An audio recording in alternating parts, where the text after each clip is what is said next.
Buenas con todos. Estamos ahora con el siguiente acápite de este foro que va a tratar sobre la brecha digital, sobre la fibra óptica y cómo es que la fibra óptica puede ayudar a la reducción de esta brecha digital, a la cobertura que tanto estamos necesitando. Y en esta oportunidad nos acompaña un panel extraordinario, de lujo y que realmente nos va a digamos, ilustrar y nos va a demostrar las experiencias que ha tenido cada uno de los países.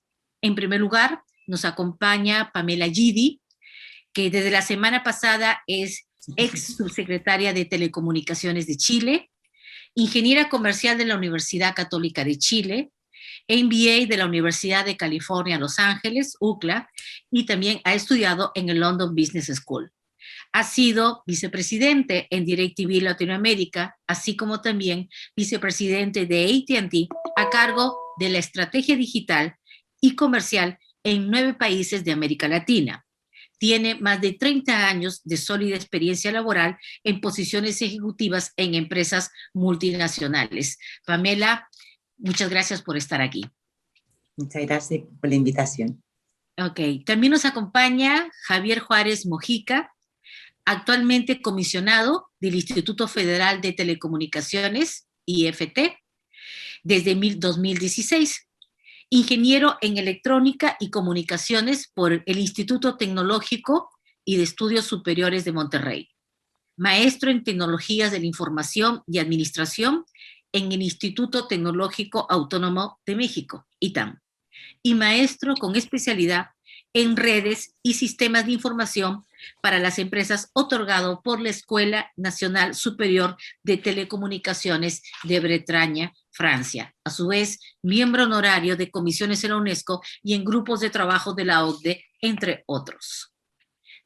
También, a su vez, nos acompaña nuestra queridísima María Elena Méndez Jiménez, actual secretaria general de la CIET, licenciada en Computación e Informática de la Universidad de Costa Rica, máster en Administración de Tecnologías de la Información del Instituto Tecnológico y de Estudios Superiores de Monterrey, y ha desempeñado cargos como gerente de tecnología en el Estado, Project Manager en BT Infonet, así como directora en la Superintendencia de Telecomunicaciones. Gracias por estar con nosotros, María Eliana. Y finalmente nos acompaña Víctor Elicio Góes de Oliveira Meneses, actualmente secretario ejecutivo del Ministerio de Comunicaciones, fue secretario de Telecomunicaciones del Ministerio de Comunicaciones, especialista regulatorio senior en Anatel, en que ocupó cargos muy relevantes como asesor de la presidencia y superintendente.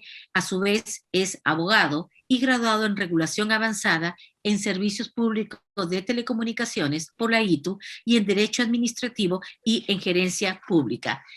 Buenas y gracias por acompañarnos, Víctor. Buenas tardes a todos, es un gusto estar aquí. Ok.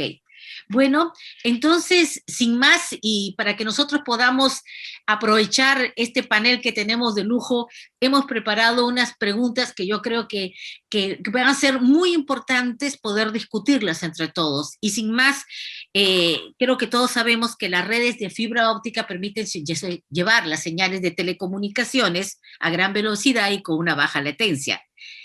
Son autopistas de gran velocidad donde se transporta la voz y los datos y permiten satisfacer las necesidades que ahora, tras la pandemia, bajo esta nueva normalidad, pues obviamente se han incrementado exponencialmente. Todos sabemos que las redes de fibra óptica contribuyen con la expansión de la cobertura de los servicios de telecomunicaciones, pero en especial con los servicios de telefonía fija y la cobertura del servicio de telefonía móvil y en especial el 5G. Por todos es conocido que a las medidas que las redes de transporte se vayan acercando a esta última milla a los usuarios, pues vamos a estar generando las redes FTTH, que grandemente es una aspiración de muchos países poder contar con esas redes a la mayor brevedad. Entonces, sin más, y empezando por Pamela, Ladies First, la primera pregunta que tenemos es, ¿cuáles son las políticas públicas que considera más eficientes para el despliegue de fibra óptica en sus países y cómo el despliegue de dicha fibra óptica ayudará a reducir la brecha digital existente. Pamela. Voy a partir por la última. Como un ejemplo clarísimo en nuestro país fue que este último año, 2020, con pandemia, con una conexión promedio de internet móvil, solamente se podía traficar en promedio 13 gigas. En cambio, con una conexión de fibra óptica, estábamos hablando en promedio, en Chile en hogar traficaba 450 GHz. Cuando tenés 12, 15 dispositivos conectados, todos teletrabajando, teleestudiando a la vez, claramente la experiencia de conectividad o la capacidad de conectividad es tremendamente distinta. Y en términos de política pública, hay que siempre enfocarse en dos lados. Obviamente, uno, siempre empujar y facilitar el despliegue privado. Para eso, la pandemia nos invitó a digitalizarnos también como Estado y también hacer los procesos más ágiles, digitales, y requerir menos papeles, demorarnos menos. Y así fue, así lo hicimos en toda la cadena del proceso, y además también sacando una resolución que con solo el cambio de procedimiento y proceso para justamente hacerlo más ágil, logramos como mínimo reducir 1/3 el promedio de que se demoraba en los permisos para desplegar fibra óptica. Entonces, y además, obviamente desde el Estado, trabajamos fuertemente en los subsidios más grandes que estaban en las telecomunicaciones de Chile. De hecho, 74% de los subsidios de la historia de Chile que ha entregado el Estado a telecomunicaciones fueron dados estos 3 años, y con un programa de mapeo de qué lugares tenían fibra óptica por menos del promedio nacional.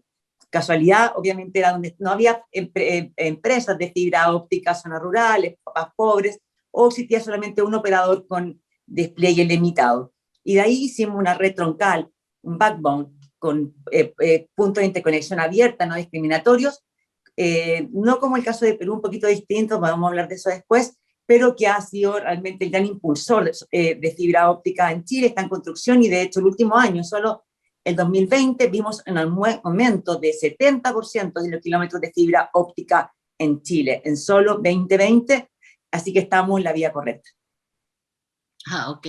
Muchísimas gracias, Pamela. Javier. Virginia, pues aprovecho esta primera intervención para saludar a todos los colegas y gracias por la presentación también.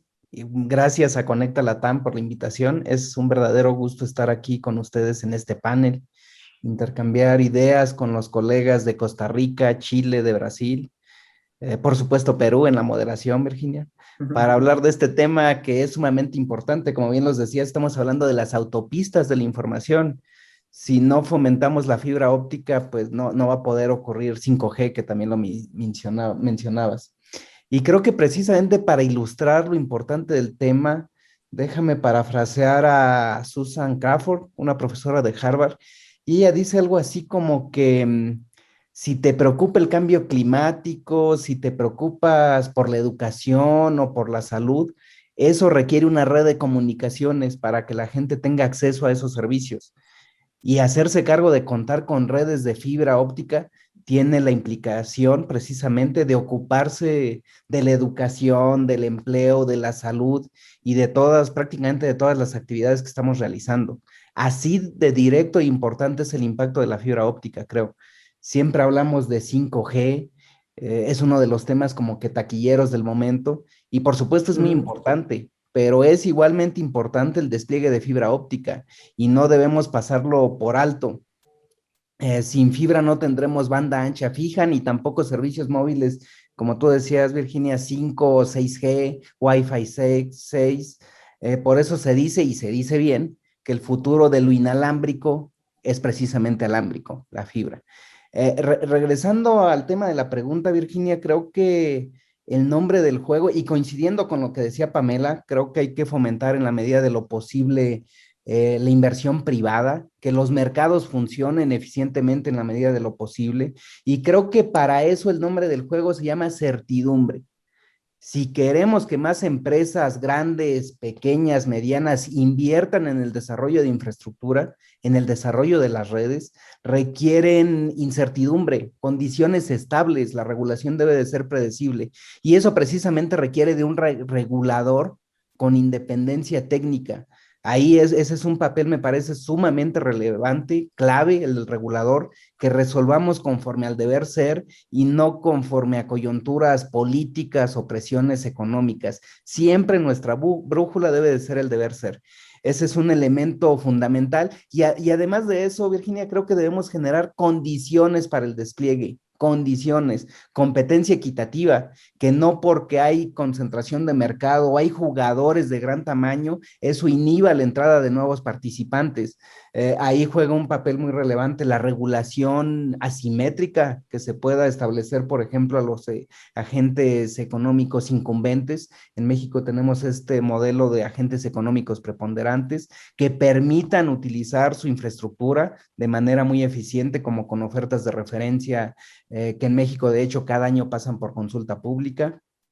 Se va a requerir coinversión o redes mayoristas. La obra civil es uno de los elementos más que más cuestan cuando se despliega una red de fibra óptica. Según un estudio de la OCDE, puede rondar hasta el 80%. Entonces es importante que se hagan coinversiones para esa obra civil. Y ahí también por ejemplo, muy importante tener un inventario de infraestructura. ¿Dónde están las redes que tenemos? ¿Dónde hay postes? ¿Dónde hay ductos que eventualmente se pudieran utilizar? En México apenas estamos trabajando en se llama el Sistema Nacional de Información de Infraestructura de Telecomunicaciones, que precisamente lo que busca hacer es un gran inventario de la infraestructura que tenemos y que podría estar disponible. Y otro tema, los permisos. En muchas ocasiones no se llegan a implementar proyectos de despliegue de redes de telecomunicaciones porque no obtienen los permisos municipales, pero de eso creo que vamos a hablar más adelante. Esa sería la primera respuesta, estimada Virginia. Muchísimas gracias, Javier. Qué importante lo que nos mencionas. Y María Elena, recogiendo lo que nos ha dicho Pamela, lo que nos ha dicho Javier respecto a esta colaboración público-privada, predictibilidad, seguridad jurídica, certidumbre para las inversiones, incentivos, ¿no? Y con facilidades y eliminando barreras de accesos. Lo que yo te pregunto, ya que tú tienes una mirada que es bastante integral y holística de todo lo que es América Latina y más, ¿cómo lograr que esta colaboración público-privada sea realmente efectiva y sea sostenible? Es decir, que haya unas inversiones lleguen y que no solamente haya un apoyo del Estado, sino que cuando ese apoyo del Estado se retira, pueda mantenerse los servicios. ¿Qué es lo que se necesita desde tu punto de vista para que estas políticas públicas logren su objetivo? Muchas gracias, Virginia, por tu pregunta. Un saludo a Conecta Latam, un agradecimiento por la invitación, a Pamela, a Javier, a Víctor. Un gusto, un privilegio estar aquí con ustedes. Bueno, esta pregunta que me haces es una pregunta amplia, ¿verdad? Cuando hablamos de sostenibilidad de la industria de telecomunicaciones, tenemos que tomar en cuenta, bueno, cuál es realmente el panorama. Si nos vemos, por ejemplo, en temas de ingresos, los ingresos minoristas fijos, que es precisamente donde está la fibra óptica, cayeron un 1% en el 2020, pero esto comparado con un 3% en el 2019. Y los ingresos por servicios móviles en Latinoamérica disminuyeron un 2,9% en el 2020, en comparación con el 4,7% del 2019. Es decir, estamos enfrentando un panorama complejo. Estos datos en función de un análisis que hace Análisis Mason.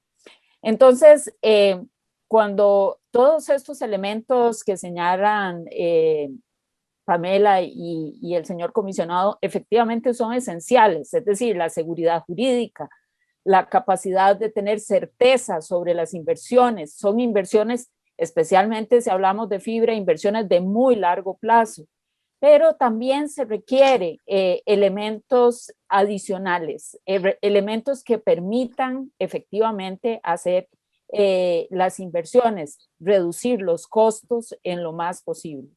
Entonces, a los costos propios del despliegue de infraestructura se suman los costos de la infraestructura pasiva.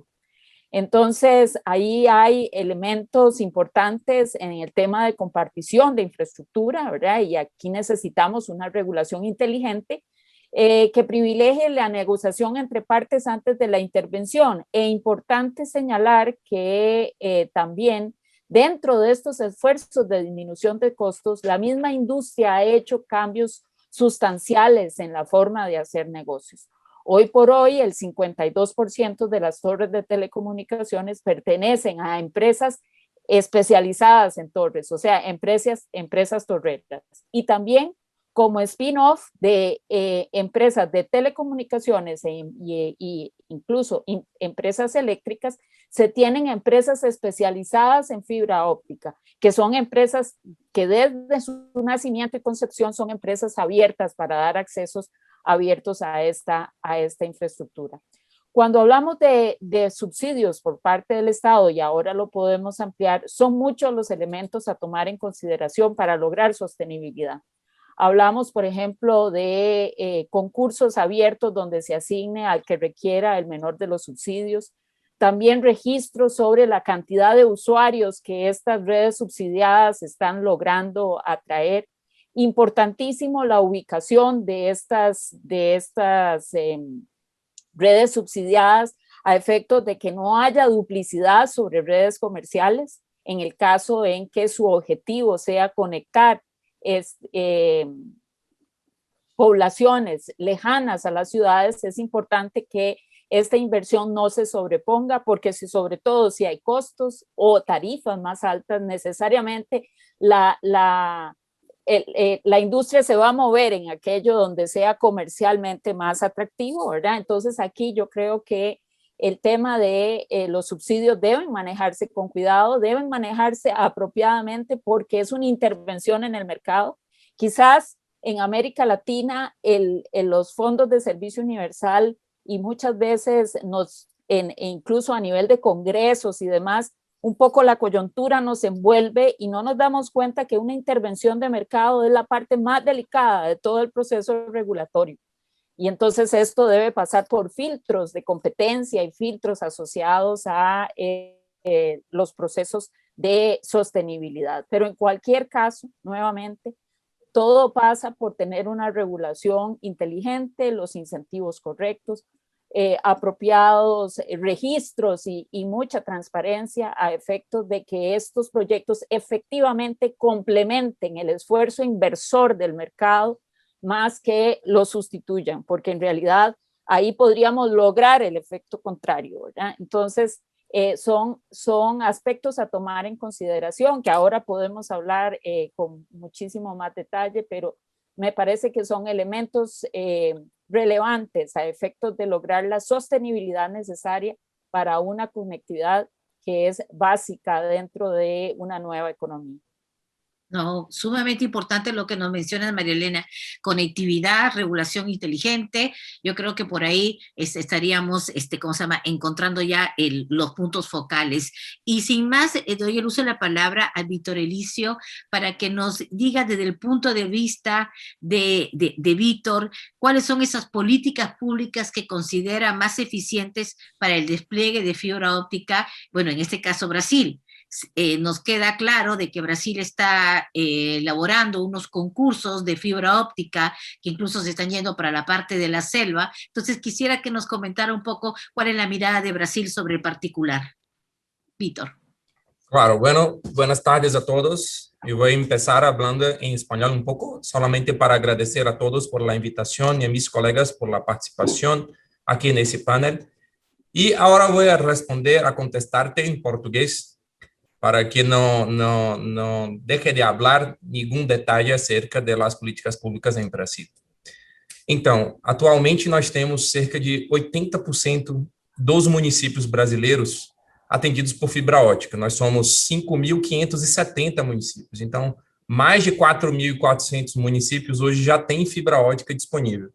Mas alcançar esses 20% desses municípios que ainda não estão conectados e também aquelas localidades mais distantes, as vilas, os aglomerados rurais, as fazendas, essas localidades, as estradas, que aqui são extremamente relevantes, com fibra ótica é um grande desafio para nós.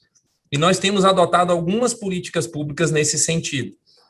Eu vou destacar aqui umas 2 ou 3, mas podemos falar um pouco mais depois. A primeira é a licitação do 5G. Aqui no Brasil, nós estamos utilizando o edital do 5G para levar a infraestrutura de fibra ótica. Então, os ganhadores da licitação, ao invés de pagar pelo preço das frequências para o caixa do governo, eles devem fazer investimentos nas redes de fibra ótica do Brasil. Então, nós colocamos, por exemplo, algumas metas de levar a fibra ótica a todas as localidades do Brasil, a todos os municípios do Brasil, dentro de determinado prazo. Então, falando sobre fibra ótica, o próprio edital vai ser um impulsionador desse tipo de tecnologia. Também estamos utilizando aqui o Fundo de Universalização de Serviços de Telecomunicações, em que nós vamos concentrar maiores esforços utilizando esses valores para a cobertura de áreas rurais, porque, como vocês sabem, 1/4 do produto interno bruto do Brasil, ele vem do agronegócio. Então, conectar o campo para nós é fundamental. E vamos também utilizar esses recursos, pelo menos 18% desses valores, para políticas de educação conectada. Além disso, nós também estamos trabalhando aqui com algo chamado Plano Geral de Metas de Universalização, que são obrigações que as concessionárias têm de levar a infraestrutura de acordo com as políticas públicas do Estado. E nós aqui adotamos os backhauls de fibra ótica para cumprimento dessa política pública.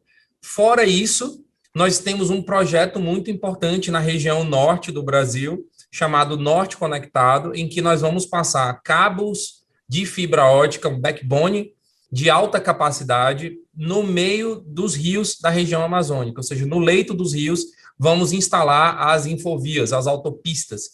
Então, com isso, nós imaginamos que vamos entregar uma estrutura de conectividade para aquela região. E, para terminar, eu queria destacar 2 outros fatores que são laterais, mas não menos importantes. O primeiro deles é o que já foi dito aqui, perdão, diz respeito à questão da facilitação da infraestrutura. Então, hoje, tanto a instalação de antenas, como a instalação de dutos, como a instalação de condutos que levam fibra ótica hoje, nós estamos fazendo um grande esforço para facilitar, inclusive adotando políticas de silêncio positivo, em que o órgão público que não responde em determinado prazo, ele está consentindo com aquele pedido de autorização. E, por último, Virgínia, nós estamos trabalhando também com políticas de estímulos tributários para investimento em infraestrutura. Então, por exemplo, aqui temos uma política de debêntures incentivadas, ou seja, a empresa capta dinheiro no mercado e aquelas pessoas físicas ou jurídicas que compram esses títulos, eles são isentos ou têm uma redução no imposto de renda sobre os ganhos daquele investimento. Então, as empresas hoje estão emitindo bilhões de dólares em debêntures e captando esse dinheiro no mercado, e nós, como Estado, abrimos mão da arrecadação tributária de maneira que o particular também se envolva na construção dessa infraestrutura. Bem, em poucos minutos era isso, eu acho que é o mais importante.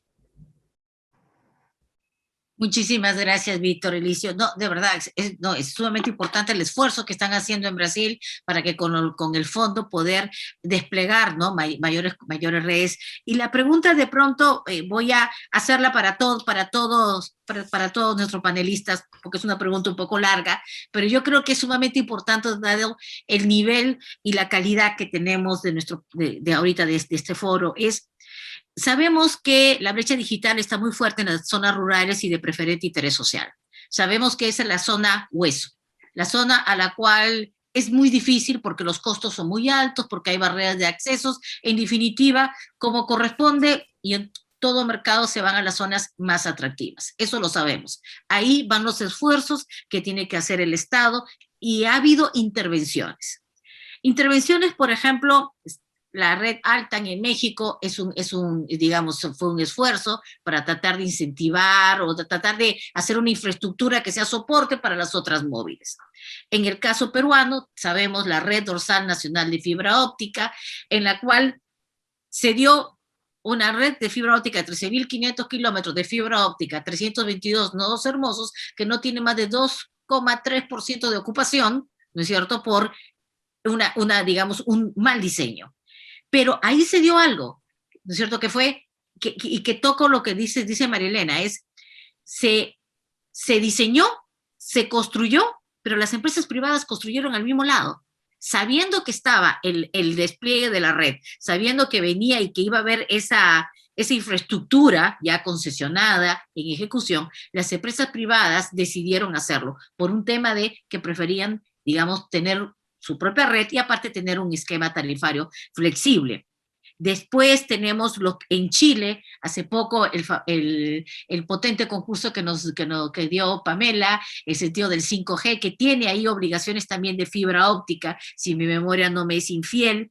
En Argentina y Perú, los concursos de fibra óptica, de internet satelital, pero el asunto es ¿cómo hacemos? Y recojo un poco la pregunta que hice al inicio, es ¿cómo hacemos para que estos esfuerzos que hace el Estado para incentivar que vaya el sector privado, financiando con los fondos de acceso universal en distintas formas, ya sea por infraestructura, ya sea de forma directa o a través de concesionarios, etcétera? Pero ¿cómo hacemos para que esa infraestructura no sea afectada o no se vaya a decir, un momentito, ya llegó la empresa privada, ahora vete tú, porque tú tienes subsidiado? Oye, pero yo llegué primero. No, pero es que ahora va a ser una competencia de la porque tú recibes subsidios. Entonces, así como esto es, ¿cómo podemos hacer para que estos esfuerzos sean sostenibles y no generen distorsiones en el mercado? Le doy el uso de la palabra a Pamela primero. Gracias. El concurso 5G Chile en declaración no tuvo ninguna obligación de contraprestación de fibra, sí en una banda de las 4 que licitamos tuvo una contraprestación, una obligación de parar antenas en lugares que no estaban conectados, que construimos con el alcalde de todo Chile, porque también venían de la licitación anterior y no quisimos hacer diferencia en esta licitación porque iba a ser no equitativa con la anterior licitación. Ahora, es un punto súper delicado el que trata Virginia, que trataba también María, porque hay que entrar y pensar que efectivamente los subsidios están interviniendo. ¿Qué tipo de subsidio es que más va a generar menos colateral negativo? La forma puede ser la demanda, puede ser la infraestructura, puede ser la calidad, un agro tecnológico, incluso de 2G a 4G o 5G, en fin, pero siempre vamos a estar ocasionando una intervención. Claramente aquí hay que mirar lo que definitivamente la más fácil, es decir, en qué comunas, municipios, no ha habido en 30 años fibra óptica, y creo que todos nuestros países tienen bastantes ejemplos de eso. Nosotros teníamos más de 50 municipalidades en Chile, o de 200 municipalidades en Chile, donde había menos de 10, 15 hogares de cada 100 conectados, habían 100 con menos de un hogar de cada 100 conectados. Claramente ahí requería, si en 20 o 30 años la empresa, el mundo privado, el mercado no ha funcionado para esos hogares, requería entrar con un subsidio. Y ahí el primer pensamiento es decir, efectivamente, ¿cuál requiere menor subsidio? No de modo de que cubra toda la inversión, sino que esas empresas que necesitan como el empujón o la ayuda para sustentar el CAPEX, pero para que sea sustentable en el tiempo, no tiene que ser todo subsidio, ni menos empezar también a subsidiar el OPEX, porque si no va a ser por un tiempo limitado. O sea, el subsidio tiene que poder, y los precios y las formas de licitación tienen que poder hacer que una vez que interviene el Estado por one-off, o sea, un subsidio de una vez, no sea un costo hundido para el Estado permanente, y que le dé el empujón inicial a la empresa para que pueda llegar de manera abierta, también competitiva, para desplegar infraestructura con los nodos abiertos, de modo que los pequeños emprendimientos de Internet puedan desplegarse también. Lo que pasaba en Chile, que imagino que pasaba también en algunos otros países, es que las empresas tenían su backbone que pasaba por el frente de algunas ciudades y decidían no entrar. Y como era un backbone cerrado, entonces pasaban décadas y esas localidades, esos pueblos, esas ciudades estaban sin conectividad alguna. Entonces, de alguna manera, ¿cuál es el punto de quiebre, ¿no? Para decir, efectivamente construyo algo en paralelo, pero que este sí entra o va a poder entrar a esa ciudad. Es difícil, es complicado, y por eso lo más fácil siempre es ir donde no hay nadie, pero para aquellos lugares que tengan infraestructura cerca también se genera un punto donde también las empresas tienen que aprender en el tiempo a desplegarse y compartir infraestructura. Es mucho más barato si al final las empresas comparten infraestructura y van a poder llegar con las mismas inversiones a todo rincón del país. Entonces, hay un cambio cultural. Yo creo que las empresas tienen que aprender a competir en el servicio, a la experiencia de usuario final, y ya los fierros, por decirse los alambres, se vuelven cada vez más un commodity. Muchas de las empresas ni siquiera despliegan su propia infraestructura, sino que se la encargan a otros. Lo mismo con el despliegue de las antenas. Entonces estamos viendo cómo las empresas también tienen que reinventarse para ir creando generación de valor por arriba de esta infraestructura. Y que el revenue, que decía Mariela, que se va destrañado en un mundo cada vez más competitivo, vengan de las aplicaciones que se van a generar producto de la conectividad, y que lo vamos a ver muy claramente en la nueva inversión que haya 5G, donde los grandes ganadores van a ser justamente las empresas que son capaces de generar los corner shops del futuro, los Uber del futuro, los Waze del futuro, por decirlo de alguna manera, las aplicaciones del 5G que van a ser producto de las características técnicas de esa tecnología. No, súper importante lo que dice Pamela, porque efectivamente la competencia tiene que ser por niveles de servicio. Al final, todo lo que es la infraestructura se va separando. Por un lado está llegando el servicio, por otro lado está la infraestructura, y por otro lado también una problemática que se está dando ahora, que son las torreras, ¿no? Porque las torreras, de alguna manera, y ha habido casos en que se sienten fuera del bien y del mal y dicen, tú, Estado, no me tienes por qué regular. Un momentito, o sea, necesito garantizar que haya compartición ahí, ¿no? Entonces, eso ya, digamos, espero que sean happy problems los que tengamos. Bueno, Javier, ¿qué nos puedes tú comentar sobre esto? Gracias, Virginia. Pues coincido plenamente contigo. Esperemos que esos fueran los happy problems que tenemos en el futuro. En el caso de México, te comento que en primer lugar tenemos un concepto a nivel legal y además acordado en diversos acuerdos comerciales internacionales que tiene que ver con algo que se llama la neutralidad de la competencia.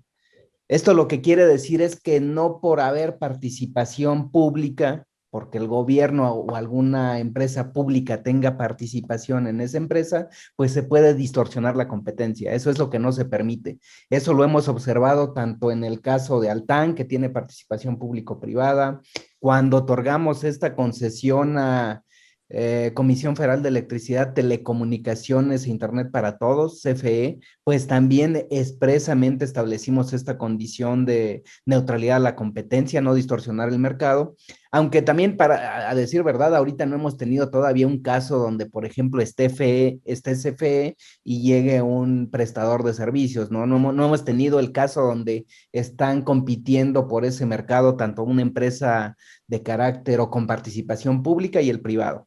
Creo que sería un problema, un happy problem si lo tuviéramos. Y te diría más bien, ¿por qué no llegan a esos lugares las otras empresas? Y sobre todo, como decías, a las zonas más bien apartadas, rurales.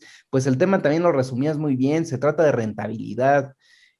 Ahora, si analizamos la causa de la causa, ¿por qué no son rentables? Pues creo que son varios factores.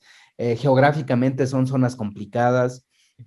La dispersión de esos lugares es muy alto. No es lo mismo llegar aquí con fibra óptica a un edificio en la ciudad donde puedes atender a 30 casas habitación que hay ahí, a estar buscando, están sumamente dispersos en otros lugares.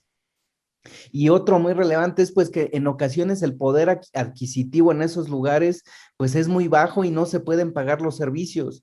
Y creo que partiendo de eso, Virginia, deberíamos de ver cómo tenemos la brecha de acceso, tenemos la brecha de asequibilidad cuando no se puede pagar, pero creo que debemos de buscar ser innovadores y atender, porque creo que eso puede ser clave, la brecha de aprovechamiento. Quiero decir que en la medida que los servicios se aprovechen, pues puede ser sostenible y puede hacer rentable las redes que se puedan establecer en esos lugares. Tenemos un ejemplo que permite ilustrar esto en México, en el sureste mexicano.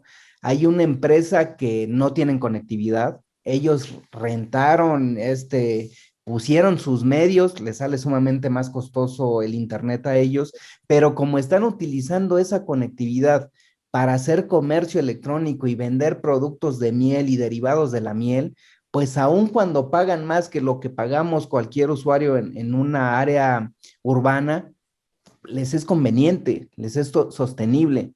Entonces creo que en la medida que fomentemos que se aproveche la conectividad, pues esto puede ser sostenible.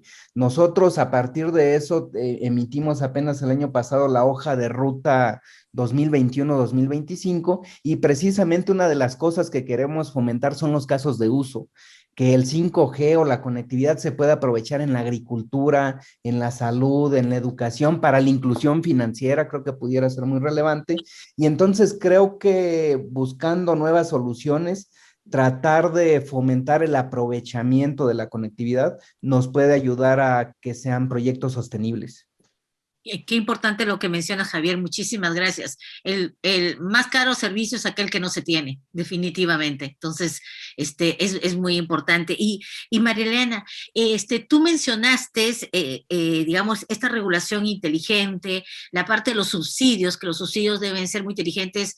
Yo obviamente soy una convencida, convicta y confesa de que los concursos de frecuencias y más después de la pandemia tienen que ser por compromisos de cobertura. O sea, no hay que vuelta a quedarle, necesitamos conectar. América Latina tiene una gran déficit de conectividad y no hay de otra. Yo prefiero conectar y luego después ya entramos con regulación en 20 años si quieres, o en 30, pero ahorita conectar.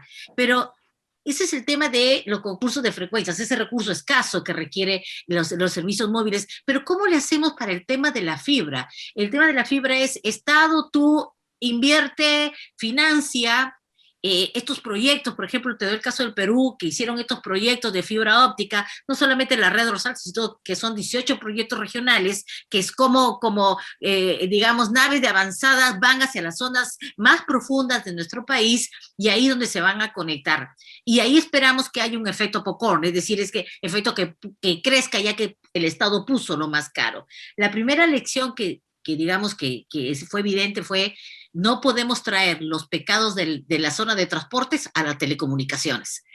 Problemas de implementación, problemas de financiamiento o que de renegociaciones de contrato, pues, que digamos fueron el pan de cada día. Pero ¿cómo le hacemos para que eso siga creciendo? Sabiendo que las redes FTTH, digamos, son ahora, digamos, un objetivo y ahora los usuarios se han dado cuenta que no todo es servicio móvil, que necesitan el servicio fijo si quieren tener un gran acceso de Internet. ¿Qué hacemos? ¿Subsidio a la demanda? ¿Qué propones en esa materia? Gracias.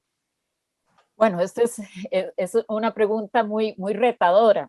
Importante mencionar aquí, hay varios elementos. Uno es que el gran democratizador de la conectividad hasta ahora en América Latina ha sido el servicio móvil.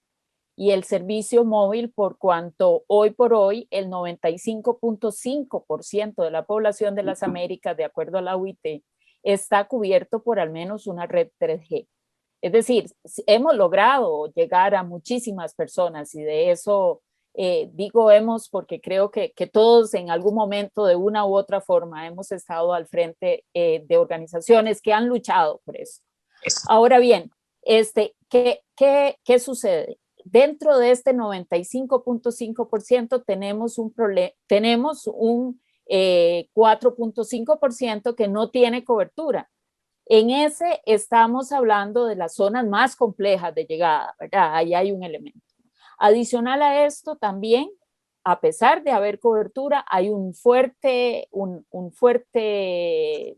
brecha en uso.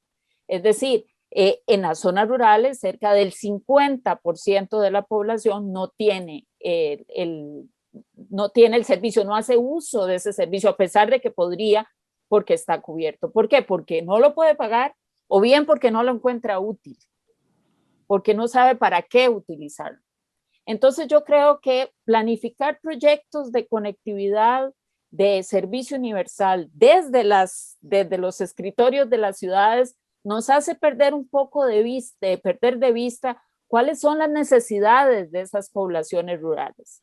Uno de los elementos fundamentales, y creo que va a tomar bastante momento y es muy propio de las zonas rurales, es todo el tema del servicio de agricultura inteligente o agribusiness o como queramos verlo, en términos de que mucha de esa agricultura conectada va a estar en zonas rurales y ahí va a haber una importante ancla de demanda que podría servir de ancla de demanda tanto para estas redes troncales que mencionas como también para los servicios propiamente al usuario final.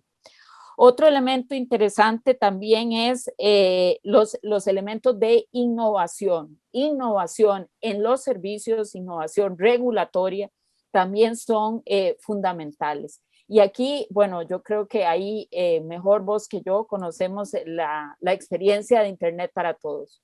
Internet para Todos está conectando ahora cerca de 2 millones de peruanos en la profunda ruralidad peruana y tiene un modelo absolutamente innovador. Pero ¿cómo nace ese modelo innovador? Y eso ahí nos tenemos que poner en un operador mayorista rural que lo que permite es complementar esfuerzos. Entonces ahí hay una innovación regulatoria que lleva a una innovación de propuesta de negocio donde se funden muchos actores, no solo un operador de telecomunicaciones, sino también un operador de plataformas de redes sociales, 2 bancos de desarrollo, etcétera, ¿verdad? Ahí hay una forma diferente de hacer las cosas y ahí ese servicio ha tenido demanda.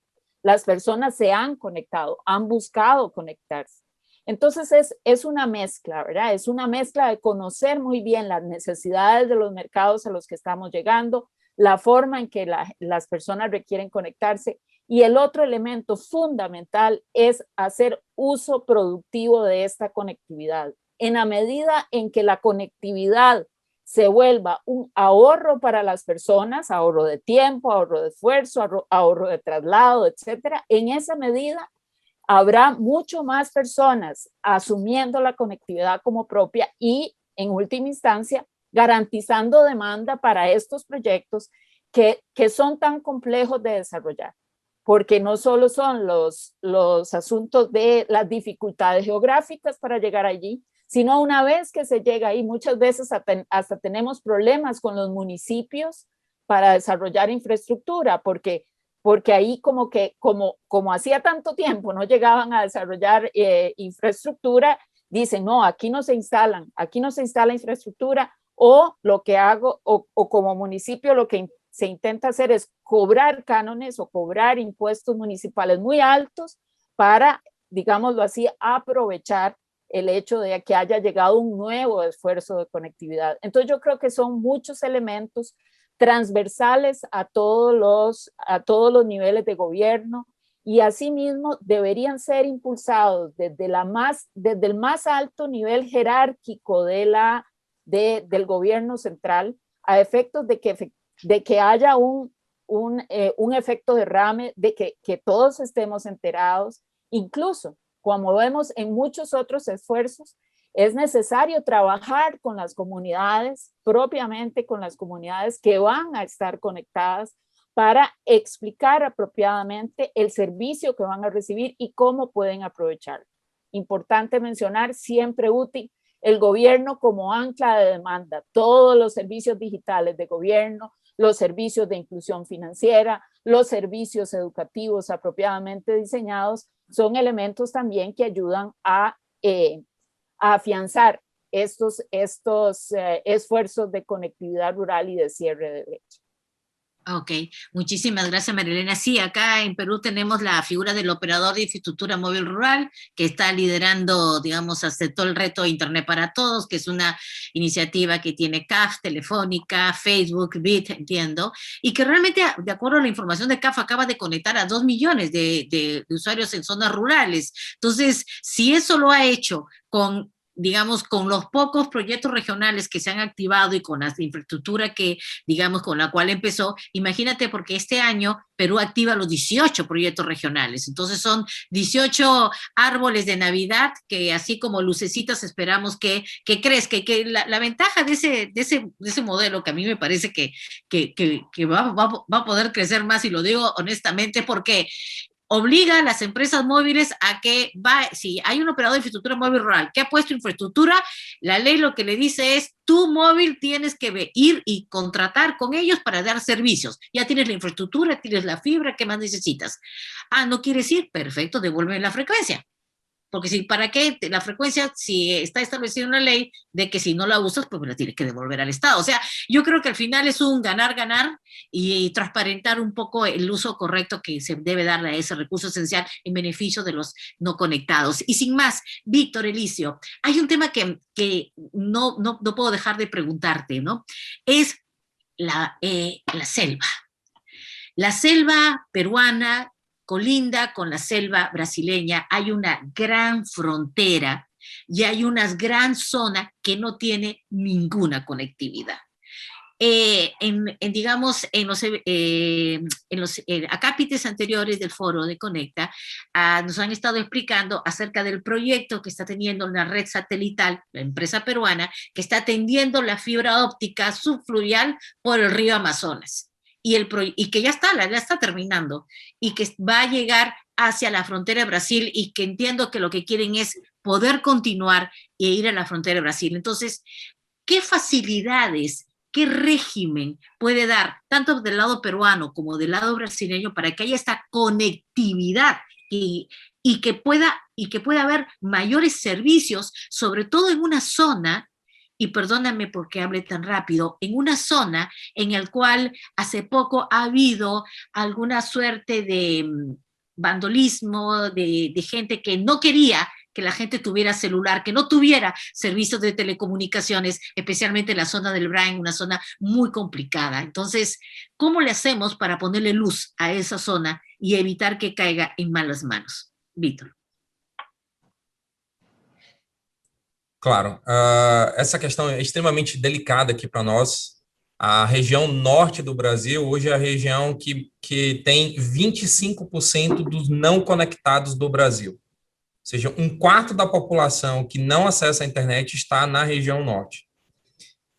E isso nós sabemos que é um grande desafio para poder levar essa estrutura de conectividade para essas pessoas. E nós já estamos fazendo, antes de responder a tua pergunta, temos levado o nosso satélite para fazer cobertura de pontos, de escolas, de unidades de saúde, de aldeias indígenas, de comunidades de ex-escravos, né? Então, nós, que são chamadas comunidades quilombolas aqui, então, essas comunidades já têm sido, de alguma maneira, alcançadas pelo satélite, pela conectividade via satélite, utilizando o próprio satélite brasileiro.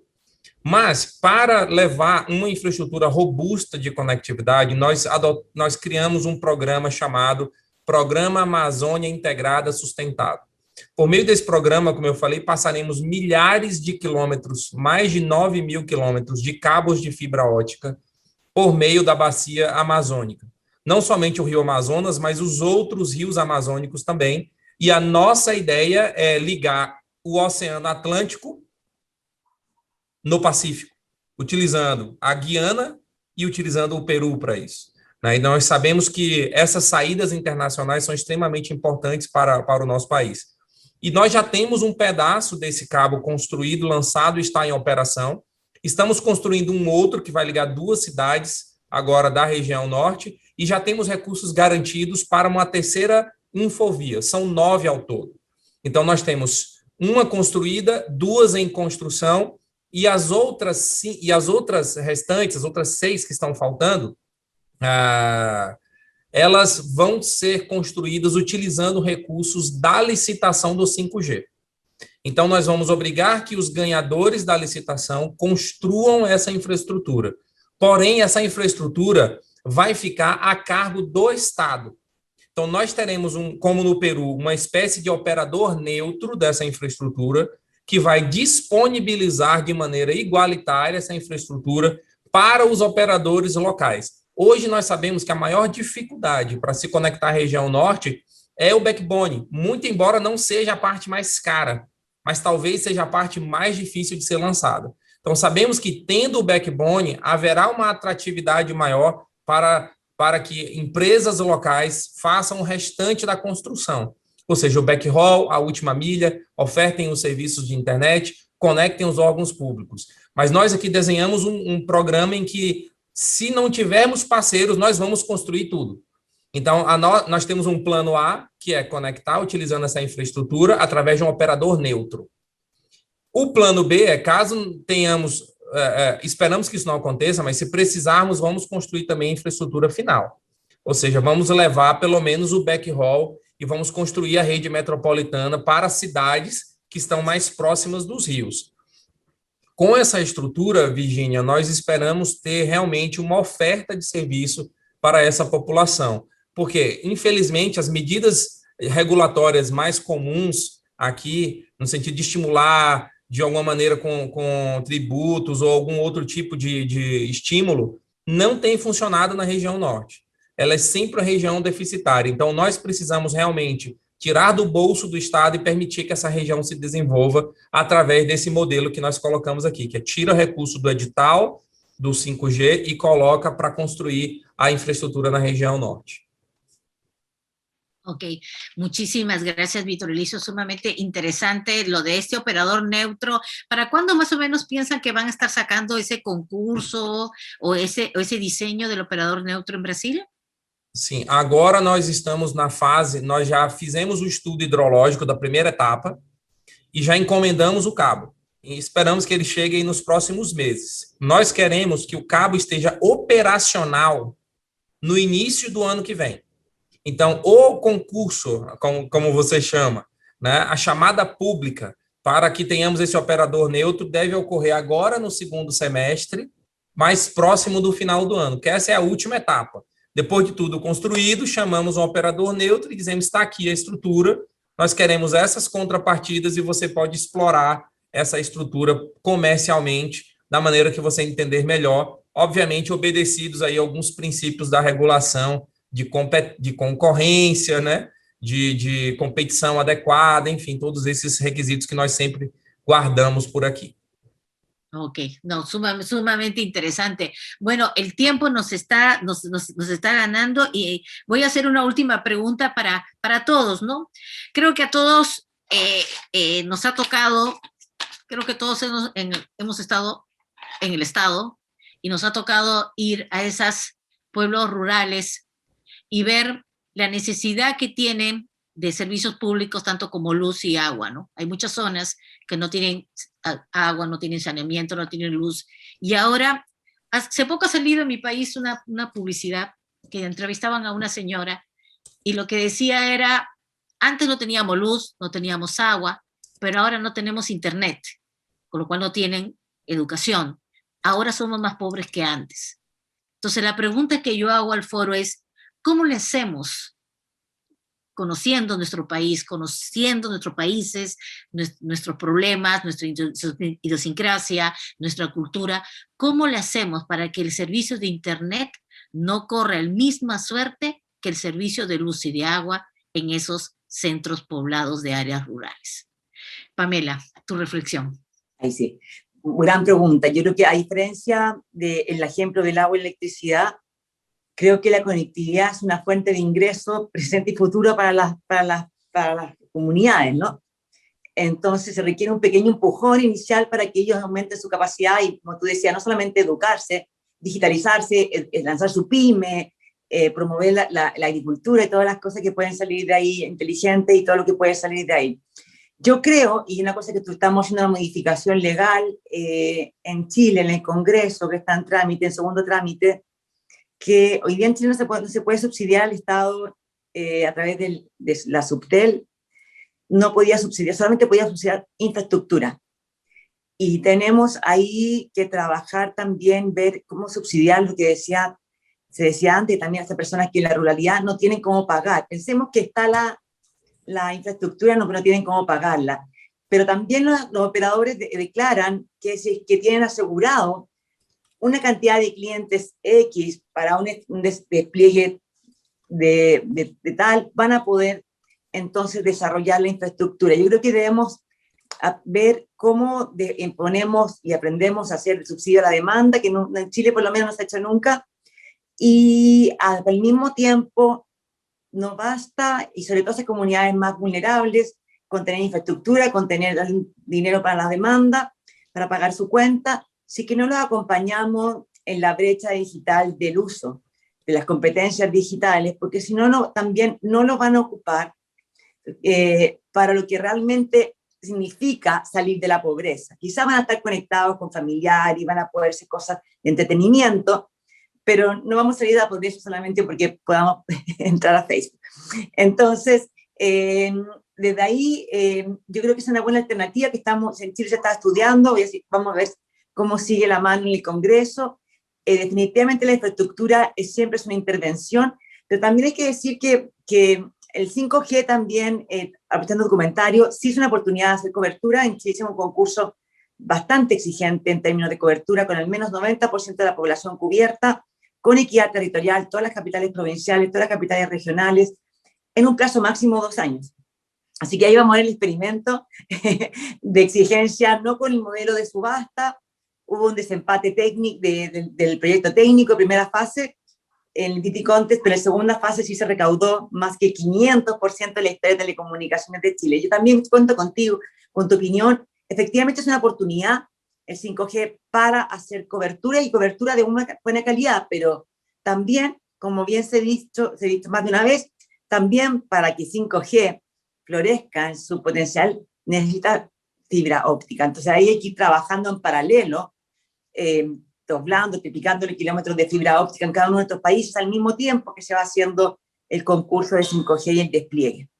Correcto. Javier, tus reflexiones finales sobre la misma pregunta. ¿Cómo le hacemos para que Internet no corra el mismo destino que la luz y el agua en zonas rurales?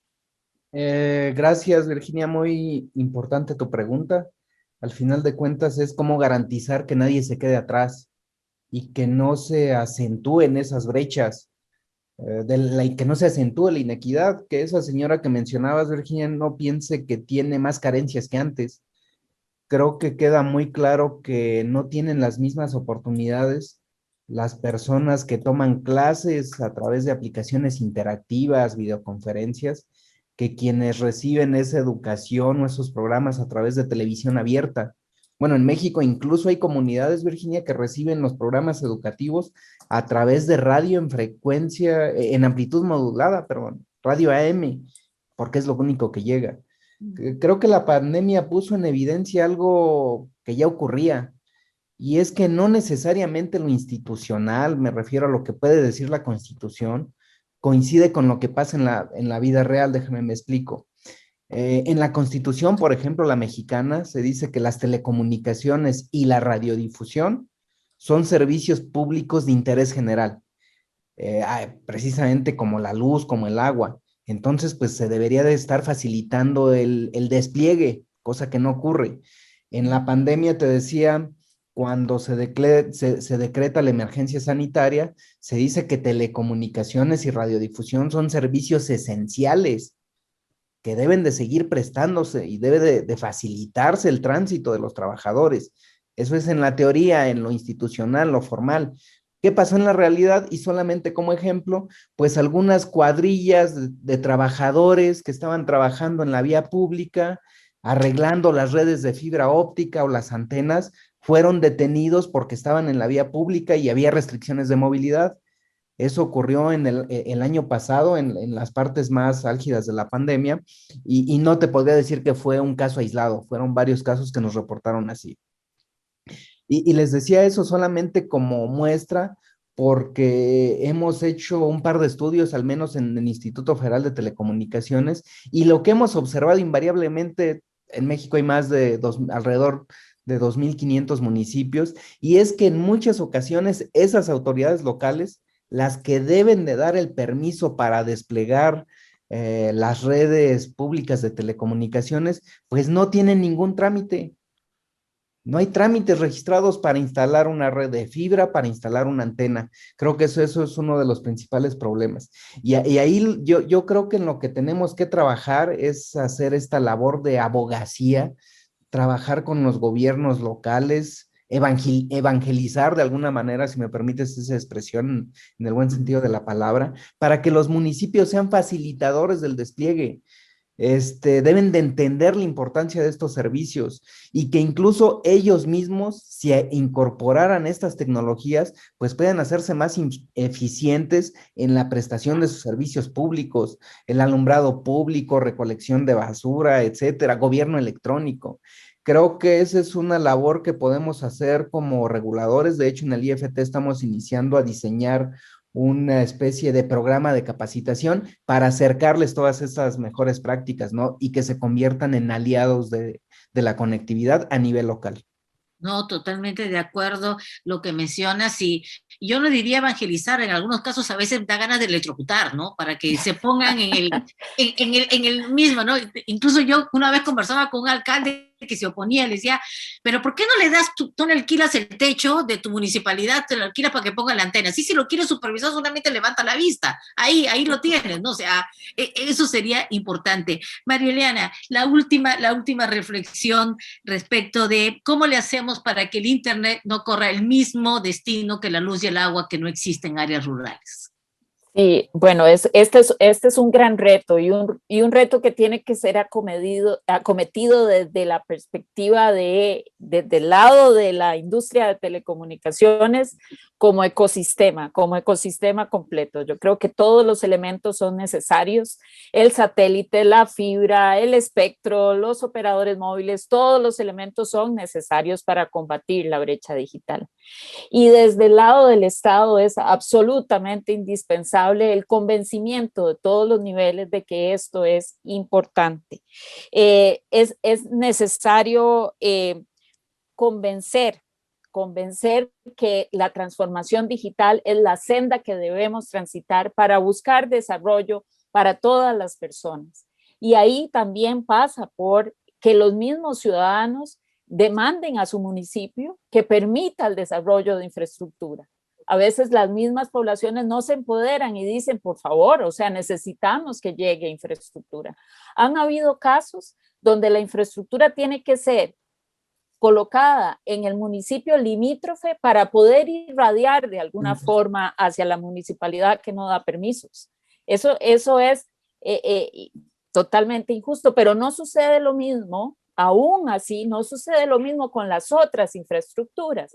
Es decir, si hay un proyecto para hacer un acueducto rural, probablemente sea mucho más aceptado y mucho más facilitado que un proyecto de infraestructura digital, a pesar de que la importancia de ambos servicios podría ser equivalente en un mundo con una economía que se mueve digitalmente.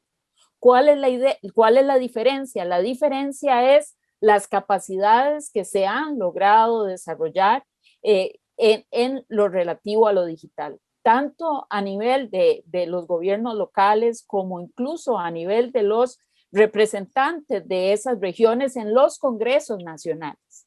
Hemos visto cómo durante la pandemia, atrapados en una coyuntura tan difícil, definitivamente, y tan particular, se han emitido leyes que lo que hacen es cargar aún más la regulación o cargar aún más a los operadores de la industria. Entonces, ahí también hay un trabajo que hacer. Hay un trabajo que hacer en el sentido de convencer que efectivamente este es el camino correcto que va a facilitar el desarrollo de las regiones y que va a permitir que muchas personas no tengan que emigrar hacia la ciudad para poder estudiar, para poder desarrollarse. Entonces yo creo que hay un trabajo de infraestructura, hay un trabajo de abogacía, hay un trabajo de desarrollo de habilidades y hay un trabajo también que desde el punto de vista de infraestructura es todo el ecosistema presente.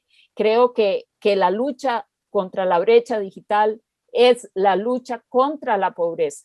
Es multidimensional y así debe ser acometido para efectivamente ir poco a poco cerrando esas brechas que son brechas móviles también, en el sentido móvil, en el sentido que hoy la brecha se ve de una forma, en 5 años la estaremos viendo de otra, pero lo importante es que en forma paulatina vayamos extendiendo, sobre todo extendiendo oportunidades para las personas a través de la infraestructura digital. Muchísimas gracias, Marilena. Muy importante, expandiendo oportunidades a las personas a través de la infraestructura digital.